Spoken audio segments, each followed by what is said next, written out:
saya akan sedikit menjelaskan hasil resum dari semua makalah dan tugas yang sudah Ibu dosen pengampu saya, Ibu Puri Handayani, tentang yang pertama ada definisi dan ruang lingkup psikologi pendidikan. Jadi pengertian psikologi pendidikan ini secara autonomi, istilah psikologi berasal dari kata bahasa Yunani, yaitu dari kata pisce yang berarti jiwa dan logos yang berarti ilmu. Jadi secara harfiah psikologi ini berarti ilmu jiwa atau ilmu yang mempelajari tentang kejiwaan. Yang kedua ada sejarah psikologi. Sejarah psikologi ini secara singkatnya yaitu sejarah khusus yang mengungkapkan suatu cermat dan luas tentang psikologi pendidikan, sehingga kini sesungguhnya masih perlu dicari. Hal-hal ini terbukti karena banyaknya karya tulis yang mengungkapkan riwayat hidup. Psikologi pendidikan ini juga masih sangat langka. Karya tulis yang bahasa riwayat riwayat psikologi yang ada sekarang pada umumnya membahas berbagai psikologi yang campur aduk menjadi satu, hingga menyulitkan identifikasi terhadap jenis psikologi tertentu yang ingin kita ketahui. Psikologi ini juga berasal dari kata bahasa Yunani psyche atau logos, yaitu jiwa, dan logos berarti ilmu, hingga secara hafifah psikologi diartikan sebagai ilmu jiwa. Psikologi pendidikan ini juga kan ada pendidikannya. Pendidikan ini adalah proses belajar yang ditempuh seorang melalui lembaga pendidikan. Menurut Sugarto, pendidikan ini adalah usaha sadar dan terancam yang dilakukan oleh pendidik untuk mengubah tingkah laku manusia secara individu atau kelompok guna mendewasakan manusia tersebut. Yang ketiga tuh ada objek dan ungkapan. Yang pertama tuh ada objek psikologi pendidikan, objek material dan formal. Yang kedua ada metode psikologi pendidikan. Yang pertama ada metode introspeksi, yang kedua ada metode observasi. Yang kedua saya akan menjelaskan tentang perkembangan peserta didik. Secara singkat, perkembangan adalah sudut proses terhadap pertumbuhan ke arah yang lebih maju. Apa ini maksud sistematif, progresif, dan berkelanjutan? Berikut ini adalah penjelasan tentang sistematik, progresif, dan berkelanjutan. Yang pertama ada sistematis. Sistematif ini merupakan perubahan perkembangan tersebut saling bergantung atau saling mempengaruhi. Yang kedua ada progresif. Progresif ini perubahan yang terjadi bersifat progres, perkembangan dan mendalam. Yang ketiga ada berkelanjutan. Berkelanjutan ini perubahan bagian atau fungsi organisme terjadi secara teratur dan berurutan, tidak acak. Yang kedua ini ada proses perkembangan peserta didik. Secara umum, proses dapat diartikan sebagai serangkaian perubahan yang terjadi dalam perkembangan suatu hal. Yang ketiga ada faktor yang mempengaruhi proses pendidikan. Secara garis besar, faktor yang mempengaruhi itu menjadi 3 faktor, yaitu faktor-faktor yang berasal dari dalam diri individu. Yang kedua ada faktor yang berasal dari luar diri individu. Tugas pada fase perkembangan peserta didik. Yang pertama itu ada tugas-tugas perkembangan fase bayi, yang kedua ada tugas-tugas perkembangan masa anak, yang ketiga ada tugas perkembangan masa remaja. Yang keempat ada tugas-tugas perkembangan masa dewasa muda. Yang kelima itu ada tugas perkembangan masa dewasa. Yang keenam ada tugas-tugas perkembangan pada masa usia lanjut. Di sini saya akan melanjutkan tentang makalah hubungan antara pendidikan dan pembangunan peserta didik. Pengertian konsep pendidikan adalah perkembangan suatu usaha sadar dan terancam untuk menciptakan suasana belajar dan proses pembelajaran sedemikian rupa. Sehingga peserta didik ini secara aktif mengembangkan potensi dirinya untuk mencapai jiwa keagamaan, kesadaran diri, kepribadian, kecerdasan, akhlak mulia, dan keterampilan yang diperlukan bagi dirinya untuk masyarakat, bangsa, dan negara. Kita lanjut. Di sini juga ada perkembangan adalah suatu proses yang dialami individu sejak pembuahan hingga kematian, yang terjadi secara sistematis dan terus-menerus. Yang B ada kepribadian individu. Dalam konteks pembelajaran, peserta didik harus dilihat sebagai individu yang utuh, yaitu sebagai suatu kesatuan hakikat makhluk individu, dan sosial sebagai suatu kesatuan jasmani dan rohani. Yang C ada perbedaan kepribadian. Kepribadian adalah cara seorang bersifat khas dan mengadaptasi dengan lingkungan. Yang ke D ada perkembangan kepribadian. Perkembangan kepribadian dapat dilihat dari berbagai tantangan, meliputi pandangan psikologis individu, pandangan psikologi medan, pandangan psikologi faktor. Saya lanjut di sini, saya akan menjelaskan tentang perkembangan peserta didik. Lanjut ya. Perkembangan ini adalah proses pertumbuhan menjadi bertambah sempurna. Perkembangan adalah suatu proses perubahan yang berkesinambungan dalam saling berhubungan yang terjadi antara kesempurnaan dan kematangan. Teori-teori perkembangan ini juga teori perkembangan Mark 1963 dalam Mons 199. Ada 3 macam perkembangan. Yang pertama itu teori yang bersifat deduktif, yang kedua itu teori yang bersifat induktif, yang ketiga teori yang bersifat fungsional.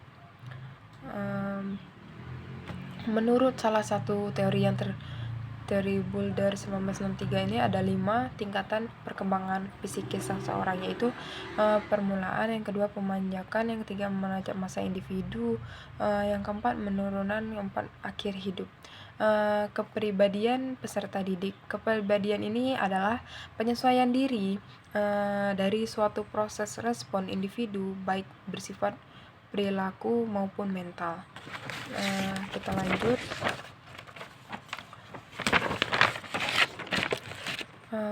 Mental ini mengatasi kebutuhan dalam diri, ketergantungan emosional, fungsional, frustasi, dan konflik, serta memelihara keseimbangan antara pemunculan kebutuhan tersebut dan norma lingkungan. Kepribadian pendidik ini, kepribadian guru merupakan suatu sisi yang menjadi sorotan karena guru ini menjadi teladan baik bagi peserta didik ataupun bagi masyarakat. Guru ini juga harus bisa menjaga diri agar tetap menghadapkan personalitinya dengan penuh amanah, arif dan bijaksana, sehingga masyarakat dan peserta didik ini lebih mudah meneladani guru yang memiliki kepribadian yang utuh, bukan yang terbelah. Kita lanjut, pembelajaran dengan pendekatan proses. Definisi pembelajaran. Pembelajaran ini mempunyai arti yang berbeda dengan pembelajaran.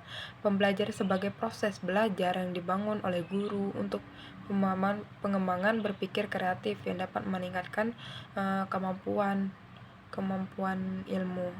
Dapat disimpulkan jika pengertian pembelajaran adalah proses di mana seorang siswa berinteraksi dengan guru dan sumber belajar dalam suatu lingkungan belajar. Definisi pembelajaran ini menurut para tokoh, yang pertama itu ada menurut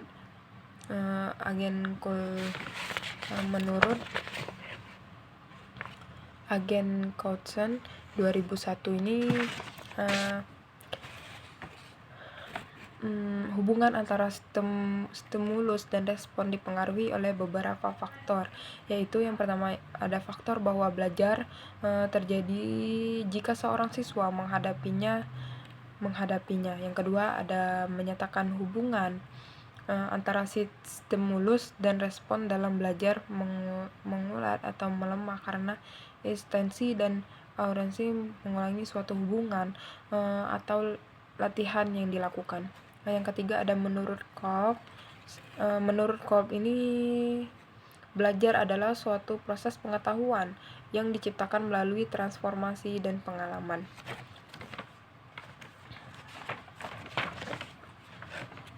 Lanjut, di sini saya akan menjelaskan tentang kognisi taksonomi belum lama. Pengertian taksonomi belum lama ini merupakan sebuah struktur hierarki yang mendefinisikan kemampuan individu mulai dari tingkat ranah hingga tinggi.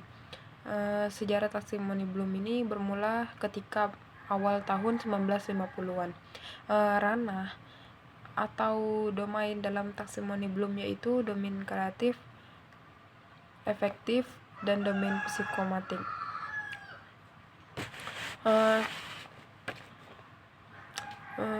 Taksonomi Bloom ini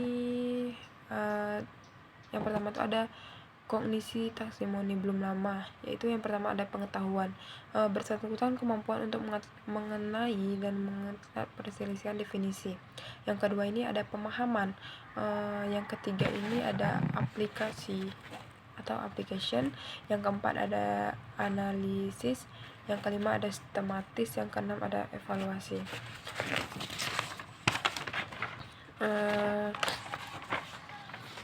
Kita lanjut, ini ada tahap-tahapan taksonomi Bloom baru.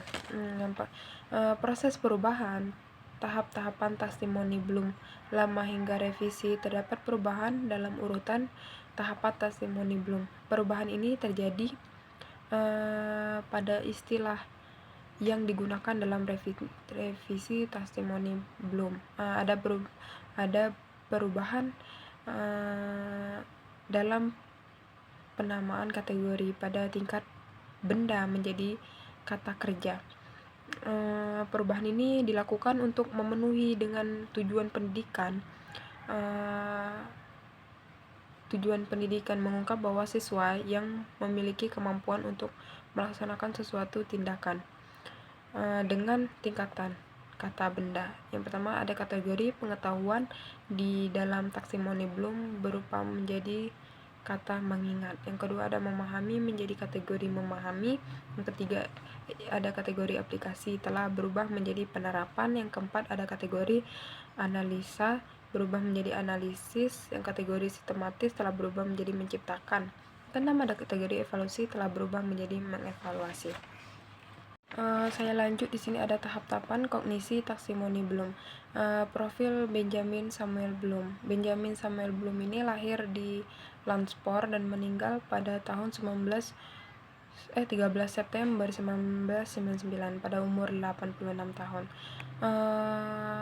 Ini adalah seorang psikologi pendidikan Amerika yang kontribusi utamanya adalah rumusan taksonomi Bloom, tujuan pendidikan dan menciptakan pembangunan holistik.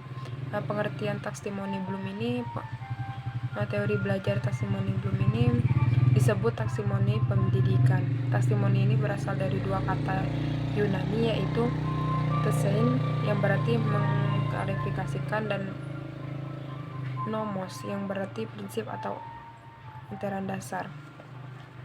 Taksonomi Bloom ini adalah struktur hierarki yang mengidentifikasi keterampilan tingkat rendah.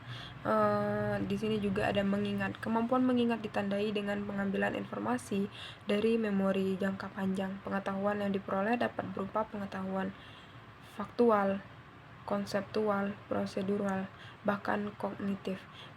Di sini juga ada memahami. Pada tingkat ini kita mulai masuk dalam belajar memahami, artinya hasil dari programisme informasi yang tergantung dalam kondisi seorang yang mengingat. Seluruh pengalaman transformasi dalam benda kalimat perintah yang diterapkan dalam bidang yang praktis.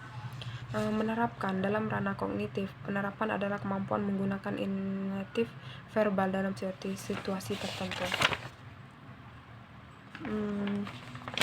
Di sini juga saya akan lanjut kognisi dan metakognisi.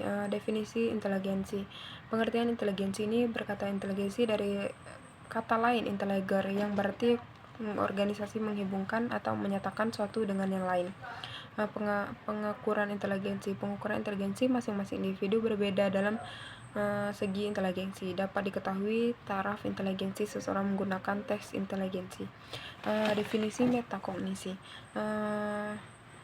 Istilah metakognisi ini pertama kali dikemukakan oleh John Flavel pada tahun 1976. John Flavel ini mendefinisikan metakognisi sebagai kesadaran peserta didik, pertimbangan pengetahuan terhadap proses suatu strategi kognitif milik dirinya.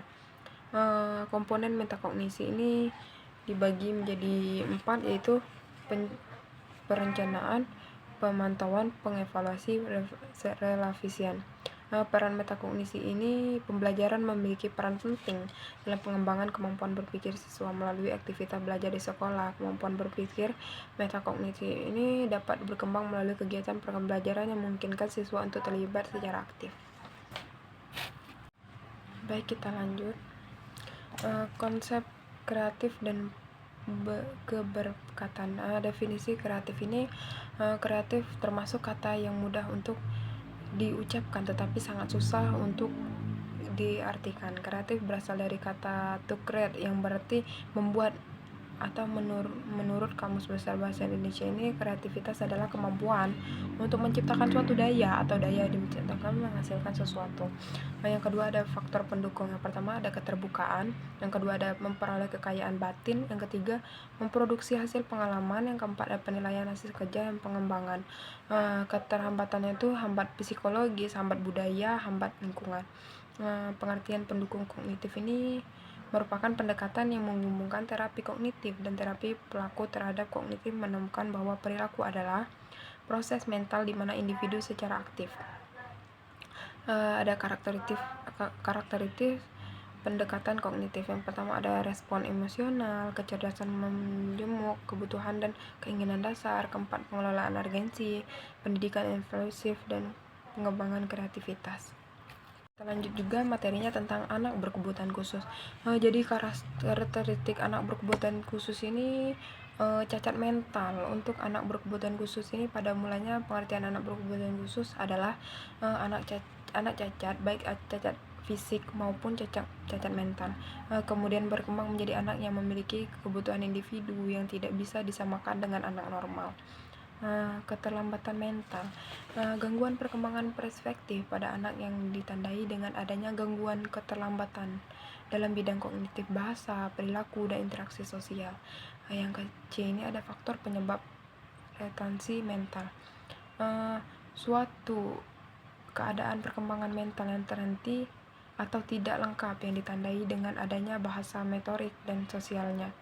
Pengertian ini bertujuan untuk mendapatkan gambaran kemampuan siswa yang mengalami retardasi mental, aspek kognitif, bahasa, motorik, dan sosialnya. Di sini juga ada hubungan kronologi dan mental AG. Tingkat perkembangan pada maturasi seseorang tidak berkembang dalam maturasi seorang pasien tidak dapat diketahui secara pasti.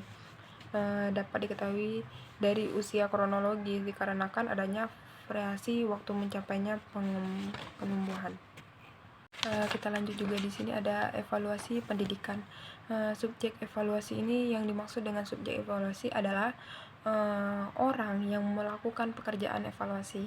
Objek evaluasi ini yang dimaksud dengan sasaran evaluasi, hal yang menjadi pusat perhatian untuk dievaluasi apapun yang ditentukan oleh evaluator atau penilaian untuk dievaluasi.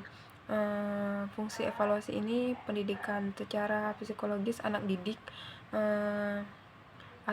selalu butuh untuk mengetahui sejauh mana ia berjalan menuju kepada tujuan yang hendak dicapai. Anak didik adalah anak yang belum dewasa, karena itu masih mempunyai moral dan sikap masih membutuhkan pendapat orang dewasa. Evaluasi belajar ini analisis taksimoni Bloom, struktur hierarki orang yang mendefinisikan keterampilan berpikir mulai dari jenjang yang rendah hingga yang tinggi, sering berkembang teori pendidikan. Evaluasi ini psikometrik. Menurut Sujarana, psikologi psikometrik adalah bentuk keterampilan dan kemampuan bertindak individu lebih lanjut mengurangi tipu hasil belajar anak. Psikologi memberikan dan keterampilan.